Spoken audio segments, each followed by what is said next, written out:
छत्रपती संभाजी पुत्र छत्रपती शाहू महाराज यांच्या पत्नी वीरूबाई भोसले यांनी ही विहीर बांधली आहे. 1719 ते 1724 असं 5 वर्ष या विहिरीचं काम चाललं. ही काय विहीर आहे, हिच्या रचनेची वैशिष्ट्ये काय ते आपण बघूया. ही तुम्ही आपण माझ्या मागे विहीर बघता आहात, हिला 12 मोटेची विहीर म्हणतात. म्हणजे एका वेळी हिच्यावर 12 मोटा चालत होत्या. हिची क्षमता 15 मोटा चालवण्याच्या आहेत. आपण येऊ इकडे पाहू. आणि असे तुम्हाला इथे सिंह दिसतील की ज्याने आपल्या पायात हत्ती पकडला आहे. 4 दिशेला 4 आहेत. ते कसे आहेत ते पण आपण पाहू.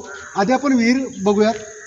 तुम्ही मित्रहो आत्तापर्यंत ऐकलं असेल की राजवाड्यात विहीर असते, परंतु या विहिरीत राजवाडा आहे. तो काय आहे, कसा आहे, तो पण आपण बघूयात. तर ही ती विहीर आहे. 300 वर्ष ही जुनी विहीर सांगितली जाते. आणि असं पण सांगतात की